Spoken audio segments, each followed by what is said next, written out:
કોઈ પણ એજન્સી તમે ખાલી એકતા બનાવો, કોઈ પણ બહારની એજન્સી આવે, અમે બેઠા છે, તમારી એકતા હોય ને તો પહેલા સ્થાનિકને પ્રાયોરિટી આપણે અપાવી છે, કોઈ બહારના ને નહીં.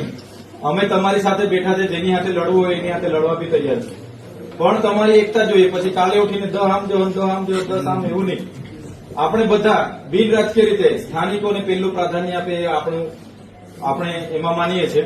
એટલે કોઈ પણ એજન્સી હશે, હું હમણાં વાત કરું છું, એનો નંબર મને આપો, એની સાથે વાત કરું છું. પહેલા સ્થાનિકને લો, નહીં લેશે તો પછી એનું કામ જાણે નહીં જાણે, પછી આપણે આપણું બધું કરીશું, એમાં કોઈ લેશક નથી. પણ તમારી એકતા જોઈશે. બધી ભલામણ વધારે ચાલે. તમે આના પૈસા આપે ને લાંચ આપે ને એટલે એ લોકો કામે લગાડી દે. પેલા કોન્ટ્રાક્ટરો હોય એજન્સી ને આપે એટલે પૈસા. કઈ વાંધો નહીં, મને નંબર આપો. અમારા બાપદાદાને અમે જન્મભૂમિ છોડીને અમે કઈ જશું ને અમારી જમીન આપેલી છે. અમારા છોકરાને રોજગારી એજન્સી વાળા પહેલા પૂછે કે તમને કોણ મોકલેલા, ત્યાં ભાઈ મૂકેલા તો એને લઈ લેવા. બાકી કે ના અમે તો જાતે હતા પછી આવું. હા, આવું ચાલે છે. બરોબર, કઈ વાંધો નહીં, હમણાં વાત કરીએ. કાલનો પ્રશ્ન એવો બન્યો, અમે જે ત્રણ ગાડી ટેચો કમ્યુનિટીને સામે ધંધો કરીએ છીએ, ત્યાંથી અમને સટ્ટામંડળની ગોળી એસઆઈ સટ્ટામંડળ વાળા આવ્યો, પેલા મહિલા ગોળી એવું કે છે કે આટલું રજવાડાની જમીન છે, તમે કઈથી આવો જમીન ઉપર બેસો એવું કીધું. હવે રજવાડા ત્યારે ચાલી ગયા છે, એને ખબર હશે. તમે એને પૂછ્યું કે રજવાડા હતો તે વખત તમે આવ્યા ને નોકરી કરી, તો મને કે વધારે કેમ બોલો? મેં કીધું હું પણ મહિલા છું, તમે પણ મહિલા છું, મારો હક છે, આ જમીન અમારી છે, અમારા બાપ દાદાની છે. તમે કોના હું પ્રૂફ છે એવું નાખો. રજવાડાની જમીન છે કે તમારી જમીન નથી, આ તો અહીંથી ઉઠી જજો એવું કહેવામાં આવે. અને વિજય રૂપાણી એ પેલો કોણ ગોવિંદ પટેલ આવે પણ અંદારે ત્યારે હવે મારે સરહદમાં જવાનું હતું, તો મારા પિયરમાં મને પોલીસ મૂકવા આવે. તો ભારત દેશનો નાગરિક નથી કે પોલીસને બધાને ક્લિયર કરું? તો ઊંચેથી આવી અહીંયા તમે એકતા બનાવજો. અમે પણ જાહેર જીવનમાં તમારી સાથે આવ્યા છે. અમારો બી એક ઉદ્દેશ એ છે કે આપણા લોકો માટે બે કામ સારા કરીએ, એ જ ઉદ્દેશ છે લઈને અમે રાજકારણમાં આવ્યા છે. તમે તો અમને સાંભળ્યા બી હશે, જાહેરમાંથી બોલતા પણ જોયા હશે. અમે તો એવું સપનું લઈને આ રાજનીતિને આગળ વધી રહ્યા છે.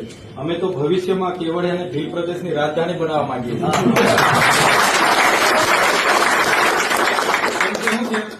આપણા લોકો આઈએસ આઈપીએસ ક્લાસ 1 અધિકારીઓમાં આપણા લોકો નથી, બ્યુરોક્રેટમાં આપણે નથી, જ્યુડિશરીમાં આપણે લોકો નથી, આ તમે કોર્પોરેટ જગતમાં આપણે લોકો નથી, ક્યાંય આપણા લોકો નથી. આપણે નીચે છે. લડીને કેટલું લડીશું? આજે તમે લડશો, તમારા પછી અમારા જેવા યુવાનો લડશે, અમારી પેઢી પણ લડશે, પણ ઉદ્ધાર થવાનો નથી. જ્યાં સુધી સ્વાયત્ત રાજ, સ્વતંત્ર આદિવાસીનું રાજ આવશે ને ત્યાં સુધી આપણને મને લાગે છે ન્યાય નથી મળવાનો. કેમ કે અમે તો ગાંધીનગર ધારાસભ્ય તરીકે બેસીએ છીએ, અમને ખબર છે કેટલું લડાવવાનું થાય છે. તમે વિડીયો પણ જોતા હશો, અઠવાડિયે 10 દાડે અમારે લડવાનું થાય. તમે વિચાર કરો કે અમને કઈ શોખ થાય છે લડવા માટે, પણ આપણા લોકોના કામ માટે લડવું પડે છે, ન્યાય માટે લડવું પડે છે. તમને પોલીસ સ્ટેશને જવાનું કે પોલીસ સાથે ઘર્ષણ કરવાનું કે કેસ થાય જેલ જવાનું અમને પણ નથી ગમતું, પણ શું કરવાનું? કેમ કે એક વિચારધારા એવી છે કે જે આપણને મધુર્ય જમ છે. તમે માનો નહીં, આ બધું એ વિચારધારાની લડાઈ છે. આજે આપણે મૂળ માલિકો અહીંયા આપણી આખી જમીનો જતી રહી, છતાં આપણે આ સાંભળવું પડે. તો આ એના માટે જ આપણે કહીએ છીએ કે બધાની એકતા રહેશે. જે પણ એજન્સી આવશે એને આપણે બેસાડીશું, સમજાવીશું, ભાઈ પહેલા અમારા યુવાનોને પ્રાધાન્ય આપો, જેની જમીનો ગઈ છે એને મોકો આપો. અગર પછી કોઈ નથી અહીંયા મળતા તમારા કોઈ કારીગર, કોઈ ઓપરેટર, તો તમે બહારથી લાવો. એ આપણે કરવું પડશે. એના માટે પહેલા તમારે મજબૂત થવું પડશે. તમારા અંદર એકબીજા અંદર ખેંચમતાણ હશે, ભાગ વિવાદ હશે, પોતપોતાના સ્વાર્થ હશે, તો એમાં આપણે સફળ નહીં થઈશું.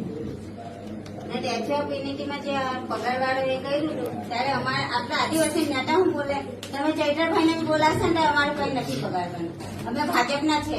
તો જે દિવસ મુખ્યમંત્રી આવ્યો તે દિવસને પડતી બાળકોને ગાડીને પોલીસની બી આવીને બધાને બહાર કરાવી નાખી. મેં કીધું આમ આદમીમાં છું ને, તો આમ આદમીનું હું બગાડવાનું હતું? ભાજપવાળાને બોલાવું જાઉં, એક ગાડી નહીં મૂકવા દેવું, તમારા ઘરે પોલીસ મૂકી દીધી. આ લોકો બોલે વધારે ના.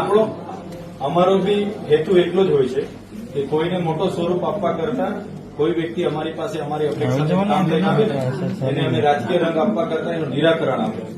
અગર નિરાકરણ